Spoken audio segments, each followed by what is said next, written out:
আসসালামু আলাইকুম এভরিওয়ান। মায়ের মৃত্যু গল্পের 4 নাম্বার পর্ব।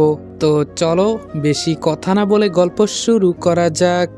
সকালে আমাকে একজন কনস্টেবল এসে বলল, রেডি হন, আপনি বড় ম্যাম আসছে আপনাকে জিজ্ঞাসাবাদ করার জন্য। আমি কনস্টেবলের দিকে তাকিয়ে বললাম, কখন যেতে হবে আমাকে? কনস্টেবল বলল, আসেন আমার পিছু পিছু।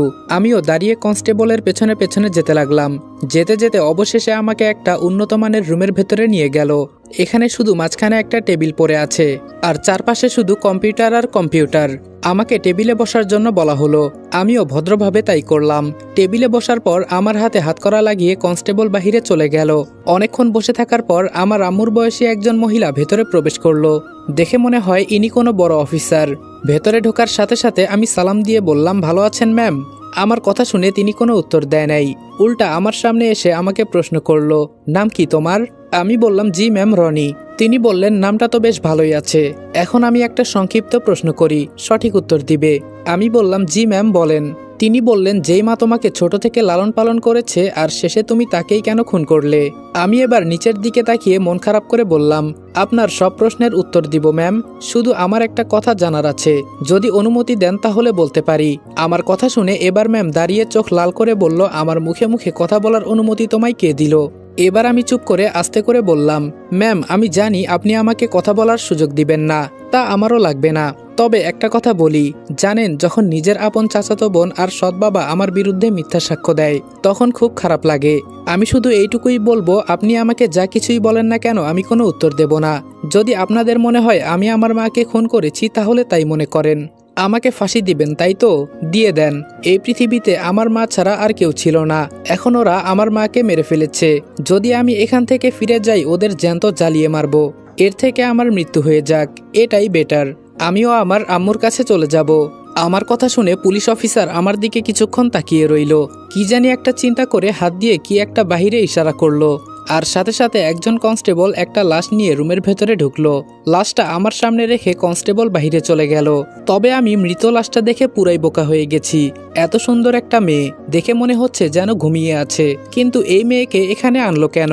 এবার পুলিশ ম্যাম বলল, এই মেয়েটা কিছুক্ষণ আগে বিষপান করে মারা গেছে। তবে আমরা এটাকে আত্মহত্যা বলি না, এই মেয়েকে কেউ জোর করে বিষ খাইয়েছে। একে এখানে আনা হয়েছে একটা কারণে, সেটা হলো তোমাকে এই মেয়েটিকে কেটে 3 টুকরো করতে হবে।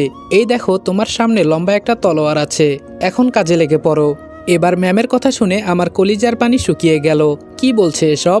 যেখানে আমি আজ পর্যন্ত একটা মশাকেও মারি নাই, সেখানে এই মেয়েটাকে আমি কিভাবে কেটে 3 টুকরো করব? আমার তো মাথা ঘুরছে ম্যামের কথা শুনে। ম্যাম বলল, কি হলো? আমি কি বললাম কানে যাচ্ছে না তোমার? এবার আমি ভয় পেয়ে বললাম, ম্যাম আমি এসব করতে পারবো না, এটা আমার দ্বারা কোনোদিনই সম্ভব না। এবার পুলিশ অফিসার আমার সামনে এসে বলল, দেখো তোমাকে খুব সুন্দর একটা অফার দিচ্ছি।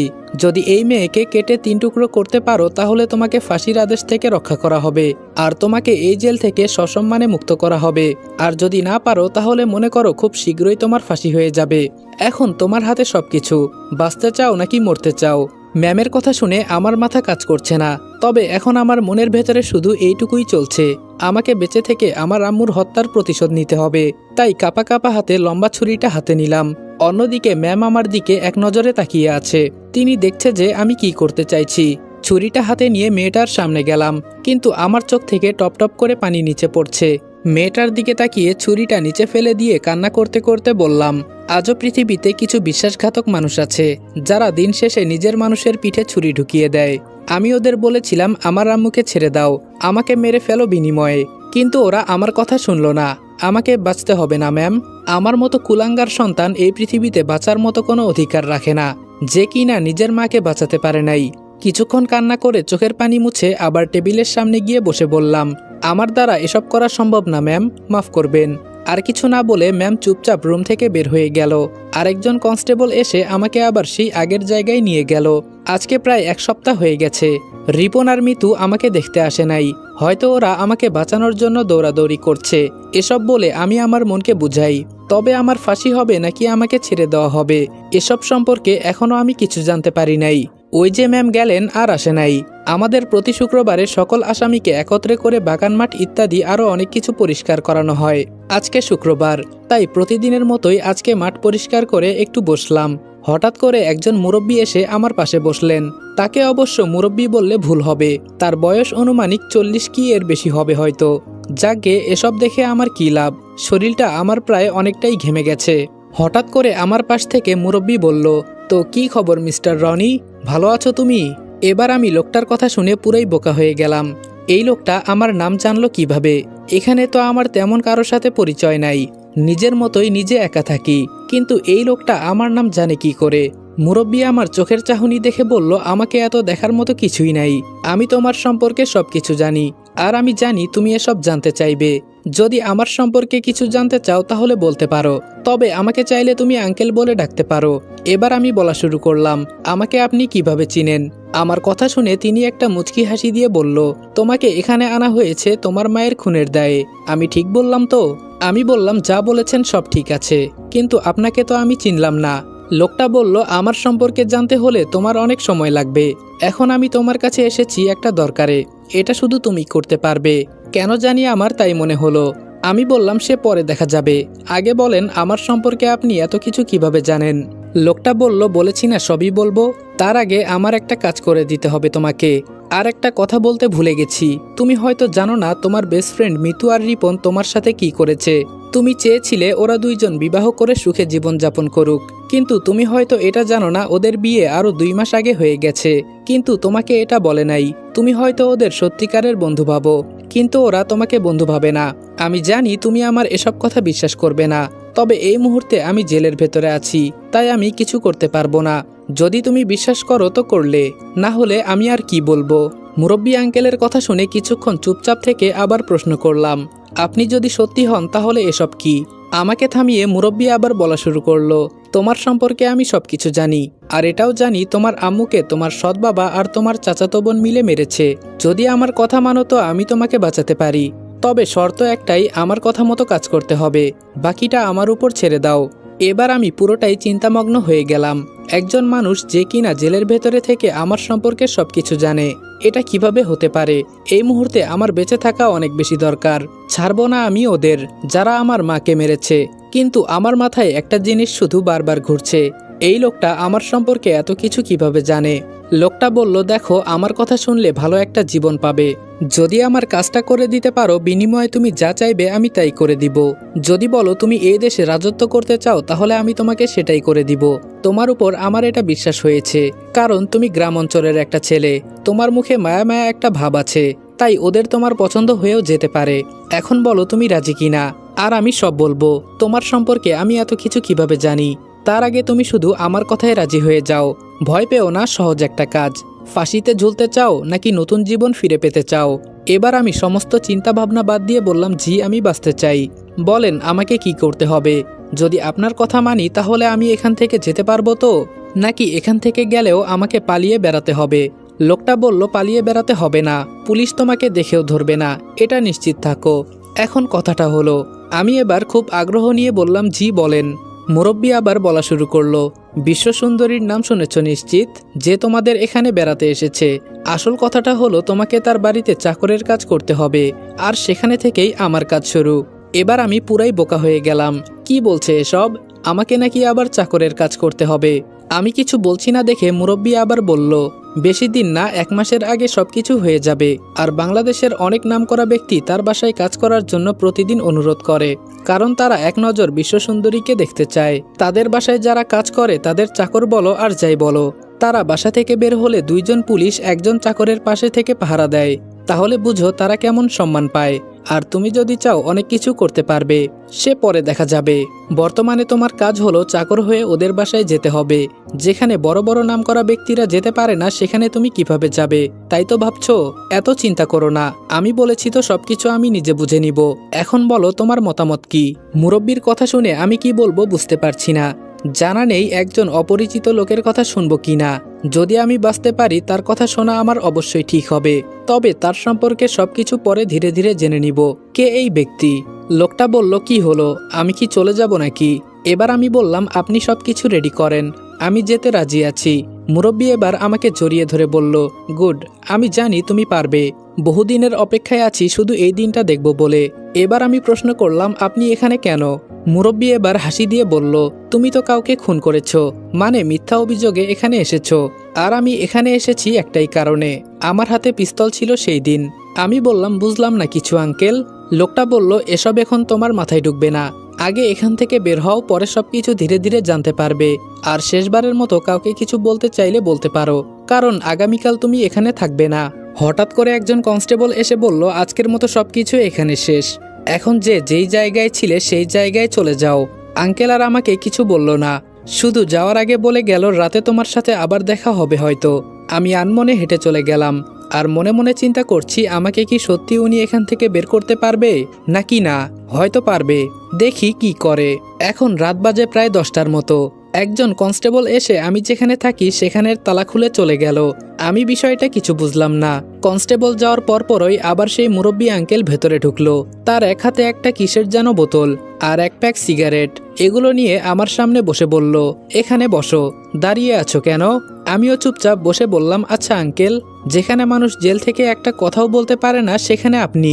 আঙ্কেল হাসি দিয়ে বলল, এগুলো করতে গিয়ে আমার অনেক টাকা পুলিশের পকেটে দিতে হয়েছে, এই মিনিমাম ধরো 50 লাখ প্লাস। এখন এমন কিছুই নাই যে আমি বলবো তারা আমাকে তা এনে দিবে না। আর তোমাকে ছাড়ানোর জন্য আমাকে কত দিতে হয়েছে জানো? থাক, এটা শুনলে তুমি মন খারাপ করবে। এখন বলো, বাজে অভ্যাস আছে কিনা? আমি বললাম, না আঙ্কেল, আমার এসব অভ্যাস নেই, আমি এসব খাই না। আঙ্কেল আমার হাতে একটা সিগারেট দিয়ে বলল, অন্য কিছু খেতে হবে না, এটা খাও, দেখবে মনের ভেতরে যত দুঃখ কষ্ট ছিল সব দূর হয়ে যাবে। সবাই এই জিনিসটাকে খারাপ বলে, কিন্তু কেউ আর এটা জানে না এই জিনিসটাই মনের সমস্ত দুঃখ কষ্ট দূর করে দেয়। যাই হোক, এটা জাস্ট একটা গল্প, তাই এই কথাটাকে কেউ সিরিয়াসলি নেবেন না।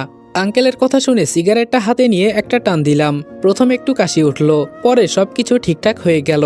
এর মাঝেই আঙ্কেল বলে উঠল, আগামীকাল একটা ট্রাক গাড়ি ভেতরে আসবে, আর না হলে হয়তো আজকে রাতে আসবে, কিছু চেয়ার আরো অনেক কিছু নিতে। এই থানার নষ্ট যা কিছু আছে সব নিয়ে যাওয়া হবে। আমার পুলিশের সাথে কথা হয়েছে, তোমাকে সুযোগ দিবে পালানোর জন্য, মানে তুমি যখন ওই সুযোগ পাবে তখন ওই ট্রাকের ভেতরে চলে যাবে, এক কোনায় গিয়ে লুকিয়ে থাকবে, আর রাস্তা থেকে আমার লোক এসে তোমাকে নিয়ে যাবে, বাদবাকিটা ওরাই তোমাকে বুঝিয়ে দিবে। এখন আমি কি বললাম বুঝলে তো? আমি বললাম, সবকিছুই তো বুঝলাম আঙ্কেল, কিন্তু আমি এখান থেকে পালিয়ে গেলে আমাকে তো আবার ওরা খুঁজবে না, কারণ আমি তো ফাঁসির আসামি। আঙ্কেল বললেন, তো কি হয়েছে? আর আমি বলছি না তোমাকে এত চিন্তা করতে হবে না, আমি সবকিছু ব্যবস্থা করে দিব। আমি বললাম, আচ্ছা এসব চিন্তা ভাবনা বাদ দিয়ে দিলাম, আপনার যেহেতু এত ক্ষমতা তাহলে আপনি কেন? আমাকে থামিয়ে আঙ্কেল বলল, যে পর্যন্ত বললে সেই পর্যন্তই থাক, আর কিছুই বলো না। আমার সম্পর্কে জানতে হলে তোমাকে আগে এখান থেকে বের হতে হবে। আর এই নাও ফোন, এখানে শুধু আমার আর অন্য একজনের নাম্বার আছে, যখন দরকার মনে করবে ফোন করবে, ঠিক আছে? আর তোমাকে যখন চাকর হিসেবে চাকরি দেওয়া হবে তখন 3-4 দিন তোমার উপর নজর থাকবে, এরপর সবকিছু আস্তে আস্তে ঠিক হয়ে যাবে। আমি কি বললাম মনে থাকবে তো?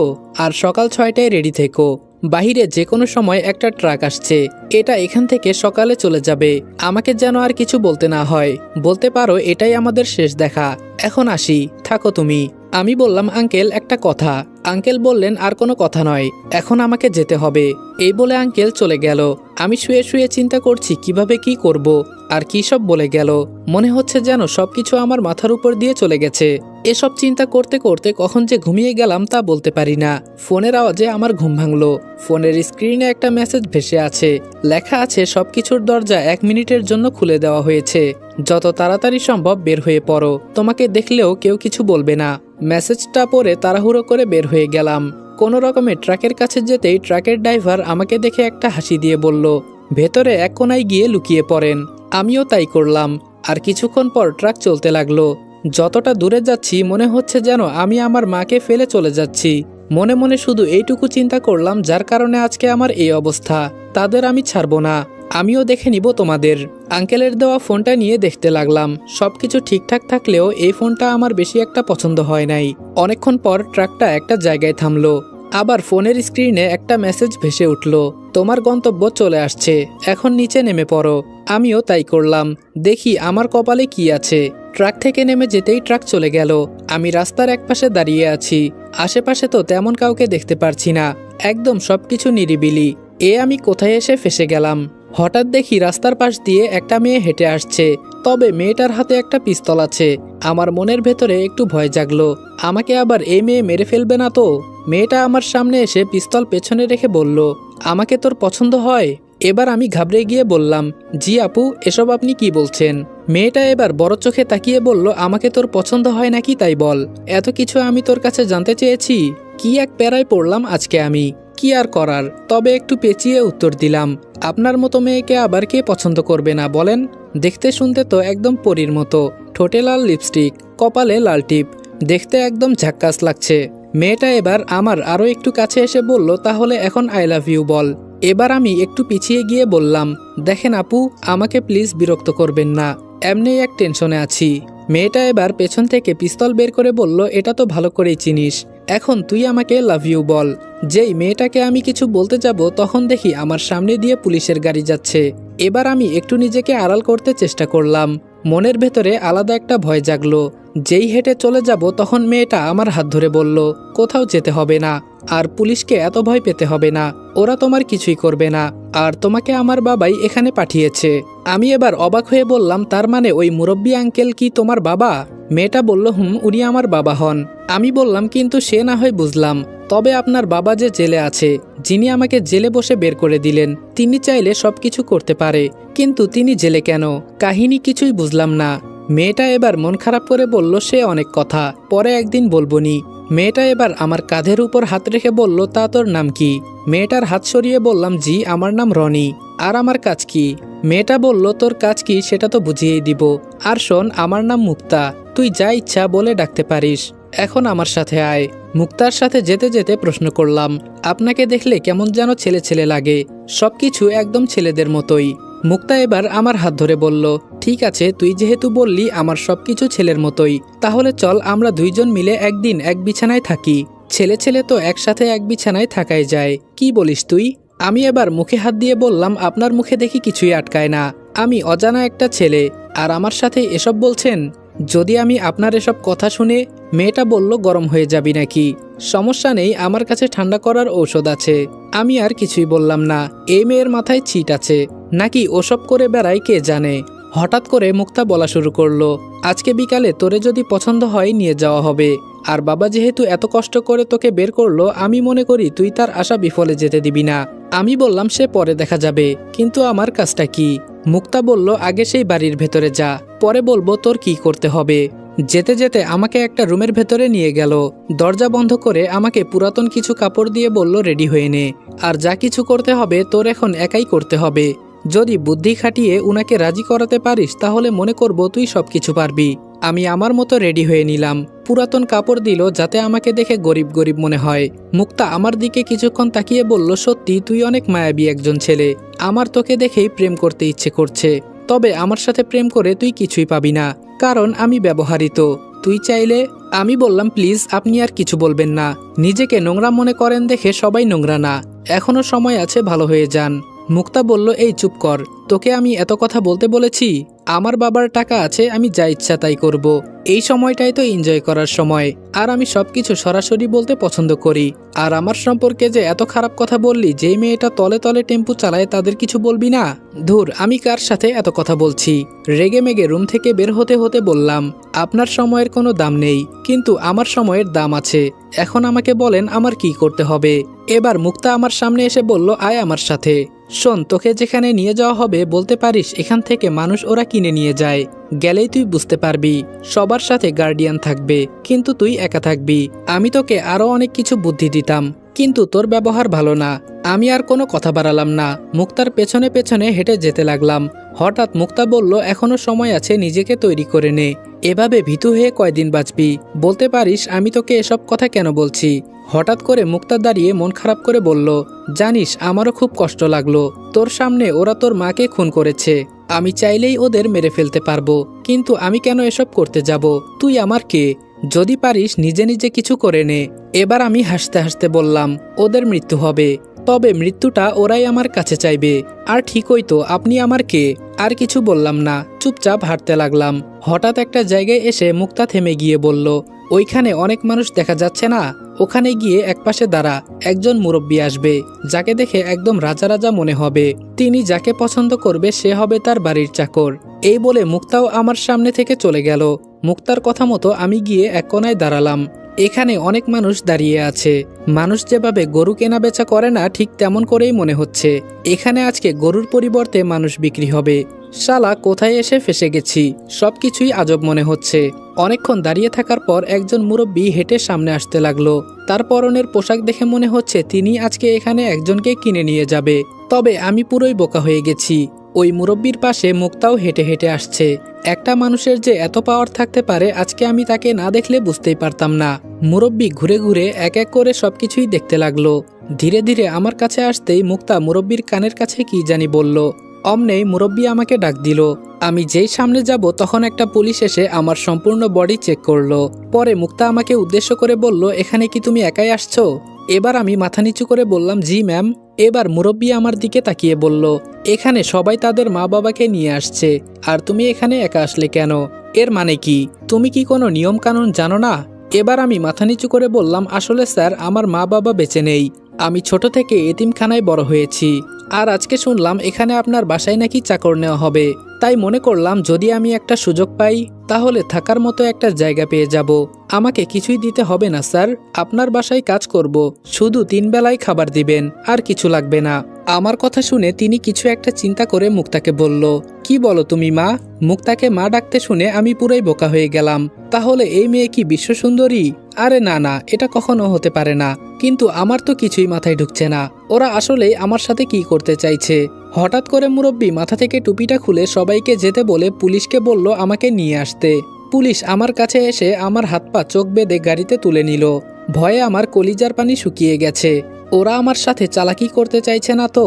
তাহলে আমি আবারও বোকার মতো কাজ করলাম নাকি? আসসালামু আলাইকুম এভরিওয়ান। মায়ের মৃত্যু গল্পের 4 নম্বর পর্ব এখানেই শেষ করলাম। ভিডিওটা ভালো লাগলে লাইক এবং কমেন্ট করে দিও, আর চ্যানেলে নতুন হলে সাবস্ক্রাইব করতে ভুলবে না। আর তোমরা যারা এতিম ছেলের গল্পটি শুনতে চাও তারা আমাদের second channel Sajid always on ফায়ারে চোখ রাখো। তো দেখা হচ্ছে নেক্সট ভিডিওতে। ততক্ষণ ভালো থাকবা, সুস্থ থাকবা। আল্লাহ হাফেজ।